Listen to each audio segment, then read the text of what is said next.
Hello everyone, so this is going to be like the last video of the derivatives, the quick review of derivatives I've been doing as of now, so we can move on to integrals and other fun stuff. Just some quick things that are also going to be derivatives. Let's just look at some other confusing derivatives like a number to a power, or a to u. This derivative is going to be u prime times a u times the ln of a. Another confusing derivative thing would be basically all of the other trigonometric functions other than sine and cos. So like tan is going to be secant squared u u prime. CSC is going to be, let's see, equal CSCU cotangent u prime. Secant is going to be, again, these brackets mean taking derivative of whatever's inside. Secant is going to be secant u tan u prime. Notice that we're also multiplying by u prime each of these. So actually there's going to be parentheses there. And cotangent is going to be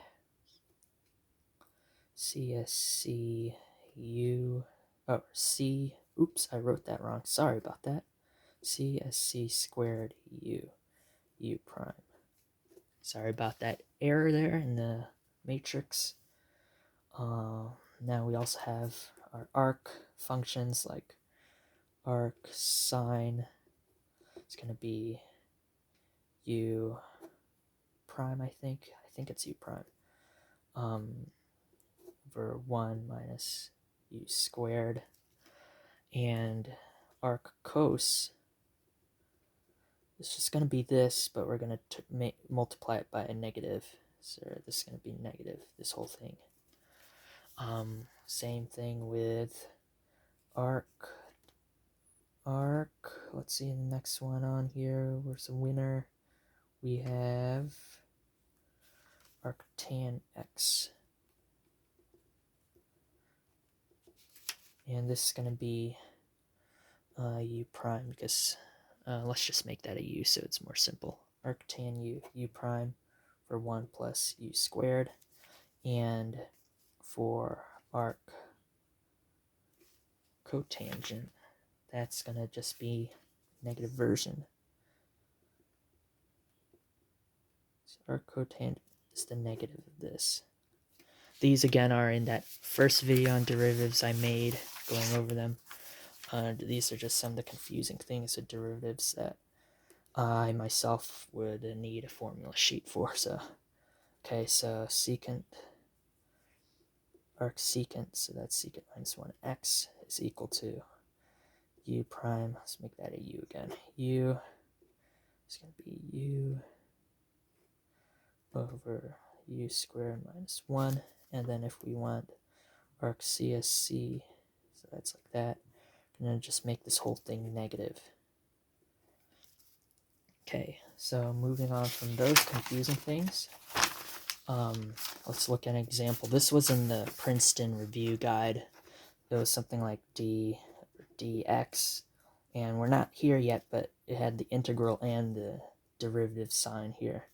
So it was cos 5x plus cos 3x, and apparently the answer is 5 cos 5x plus 3 cos 3x. So it looks like this was like a chain rule kind of thing. So know that the derivative of this inside is going to be 5. So it looks like they just kept it the same, but they also did each part individually, I guess, because of the integral. And then so they got that answer. That's just a side note.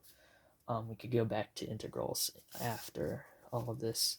We also have that the derivative of an inverse, which is like this. We have that primed. Should be 1 for f prime, the f inverse, that x value. Let's see what else is actually to be a little confusing. I think that, oh, the chain rule. Yeah, the chain rule is also another crazy one that gets messed up, especially by me. Chain rule. So that's like the derivative of f g x. And how you do this would be g prime times f prime of gx. So basically, function side of function side of function, and then you're doing the whole function times the inside and all that crazy stuff. So there is an example of this in one of the previous videos. They might also ask, there's some things in the homework and notes, especially Princeton review, linear approximation, let's just say like that time, and this is going to involve things like of x. Please look up videos on these things, all of these things, because these are like the really confusing and abstract things that it's not just straightforward derivatives, it's a bunch of other crazy stuff to look at. So please look into these topics. All of x is f a x minus a plus f a, and this is like approximating, so it's over approximation if it's concave down, or f is less than 0. It's an under if concave up, and that's prime is greater than 0. Also, another confusing thing is the rates. So this like particle acceleration again. So you have the position, it goes to velocity, then it goes to acceleration. Then you'll need to sometimes, one of the things in the Princeton review is taking this acceleration and actually going to like 2 steps. So like the first, second, the fourth derivative of that position function, but it's giving the acceleration. So you kind of need to find the second derivative of the acceleration function. Nothing too crazy there. Just please look up more examples of this. Again, this is the speed. This is the change in speed. That's the position. You're just taking derivative. And there was this one example, I'm going to just put it in here, where it was asking for the total distance, and it was given an initial for the position. So it was like p of 0 equals 50, and you would think that it's like taking just, let's say, total distance from 0 to 5 seconds. So I thought it was the integral to 5 seconds of vt, but no, this is wrong. It's actually taking into account this initial value, so 50 plus the integral of 0 to 5. So that's just integrals, but it's also kind of applying to rates. So I just wanted to add that. Please look up again these things with stars and anything on this page. These are like the really weird things with derivatives. So we also have the tan line.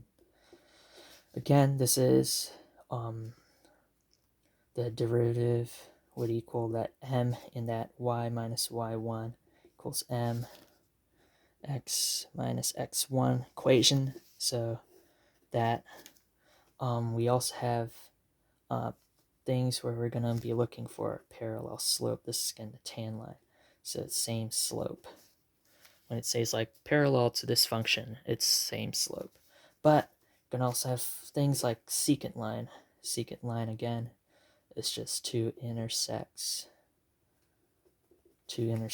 and it would be something like basically like this. We just need to get the slope, so I think that's the FB minus FA over B of A. I'll be using that. And they also have something called normal lines. Normal lines are perpendicular, so that means they're opposite reciprocal. So like, let's say the slope of one of the lines is 2, then that means it's paired, it's matching. Its matching would be -1/2. So things like that. You just need to make sure the slopes are like that. These all involve derivatives again. There's some other things with derivatives too, but I'll be covering the graphing video. So these are like the confusing parts of derivatives, and please always look up examples. Ask people or your age, even college people, Teachers are great, and just examples online will also help you. Please always reach out to anyone. A lot of people don't know this, but a lot of people are willing to help and happy to do it. So you could always talk to someone. You could always ask for help. Math. And thank you for tuning in. I'll continue doing these quick videos shortly. Have a good day and do something nice for someone. Thank you, guys.